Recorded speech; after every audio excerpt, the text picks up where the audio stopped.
Hello guys, welcome ঘরোয়া homemade recipe চ্যানেলটিতে।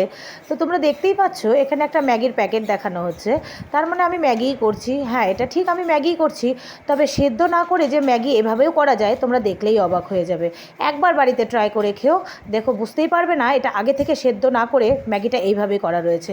তো দেখতেই পেলে আমি থালার মধ্যে কী কী সব নিয়ে নিয়েছি ম্যাগিটা তৈরি করার জন্য। আর এখানে কিন্তু ম্যাগিগুলোকে আমি খুব ছোট ছোট করে ভেঙে ভেঙে নিয়েছি। আর সাইডে কিন্তু এই ম্যাগির মশলাগুলো রেখে দিয়েছি, এটাও ইউজ করব। তো আমি তৈরি করব মশলা ম্যাগি, তার জন্য কড়াইয়ে দেখো সামান্য তেল দিয়ে আমি ডিমের ঝুড়িটাকে আগে তৈরি করে নিলাম।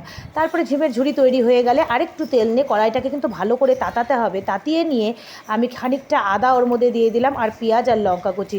তোমরা প্লেটের মধ্যে আমার যেসব উপকরণ দেখলে সেগুলোই কিন্তু আমি এখানে ইউজ করব, তার বাইরে কিন্তু আমি একটা উপকরণ ইউজ করব না। তো তোমরা ঠিক এভাবেই করবে বাড়িতে, তাহলেই ম্যাগির টেস্টটা বুঝতে পারবে।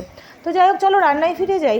তো এখানে দেখো পেঁয়াজটা আর লঙ্কাটাকে দিয়ে আমি ভালো করে একটু ভেজে ভেজে নেব, কারণ পেঁয়াজ আর লঙ্কাটা একটু ভেজে নিলে কিন্তু সেন্টটাও ভালো হয় আর একটু মিষ্টি মিষ্টি টেস্ট হয়। তো দেখো পেঁয়াজটাকে খুব সুন্দর করে আমি ভাজছি। আর এর মধ্যে তোমাদের বলে দিই, তোমরা কে কোথা থেকে আমার ভিডিওগুলো দেখছো প্লিজ একটু কমেন্টে জানিও, তাহলে আমি বুঝতে পারবো না ভিডিওগুলো তোমরা দেখছো। তো যাই হোক চলো, তারপরে আর টমেটোটা আমি এর মধ্যে দিয়ে দিলাম। টমেটোটা দিয়েও আমি ভালো করে কষিয়ে নেব। দিয়ে এরপরে হচ্ছে টুইস্ট, সেটা কি না ম্যাগিটা আমি না সেদ্ধ করে কাঁচা অবস্থায় এভাবে দিয়ে দেবো।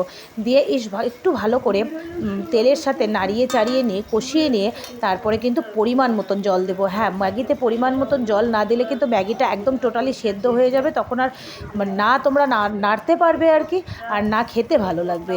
তোমরা কিন্তু জলটাকে একদম পরিমাণ বেশিকেই দেবে, যাতে কি না ম্যাগিটা একটু ঝরঝরে হয়। আমার ম্যাগিটা বেশ টেস্টি হয়েছিল খেতে, তোমরা দেখলেই বুঝতে পারবে, কালার দেখলে যে ম্যাগিটা কতটা টেস্টি হয়েছিল। তো দেখতেই পেলে ম্যাগিটা দিয়ে কিন্তু আমি বেশ সুন্দর করে কষিয়ে নিলাম। আর এইদিকে মশলার প্যাকেট থেকে সমস্ত মশলা একটা প্লেটের মধ্যে ঢেলে আমি কিন্তু একবারেই দিয়ে দিলাম। দিয়ে এই মশলা দিয়েও আমি একটু এভাবে নাড়িয়ে চাড়িয়ে নেব, মানে তরকারি কষানোর মতন আর কি। যাই হোক, তো দেখো মশলা দিয়ে ভালো করে নাড়িয়ে চাড়িয়ে নেওয়ার পর আমি কিন্তু একদম পরিমাণ মতন জল দেবো, খুব বেশিও না খুব কমও না। আমি এখানে ঠান্ডা জলই ব্যবহার করছি, ঠান্ডা জল দিয়ে দেবো। পরিমাণ মতন জল দিয়ে দিলাম।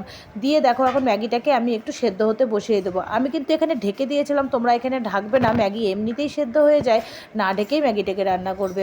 এভাবে জল ফুটতে শুরু করলে আমি ডিমের ঝুড়িগুলো দিয়ে দেবো, তার মধ্যে সয়া সস চিলি সস আমি ওগুলো অ্যাড করে দেবো।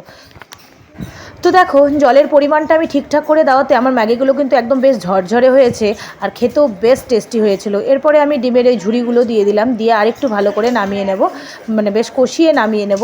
এটা যে এত দুর্দান্ত স্বাদের হয়, তোমরা যদি একবার বাড়িতে না করে খাও, আমি তোমাদেরকে বলে বোঝাতে পারবো না যেটা কী পরিমাণের টেস্ট হয়। তো কেমন লাগলো আমার এই ম্যাগির রেসিপিটি, একটি ইউনিক না? তোমরা কিন্তু বাড়িতে একটু ট্রাই করো, আশা করি তোমাদের ভালো লাগবে। দেখো থালের মধ্যে ঢেলে নিয়েছি, এখন প্লেটে আমি বেড়ে দেবো। তো চলো আজকের মতন রান্নার ভিডিওটি এটুকুই, আবার নেক্সট কোনো আসছে ভিডিও নিয়ে, ততক্ষণের মতন টাটা বাই। তোমরা কমেন্ট করো কী কী রান্না দেখতে চাও। বাই।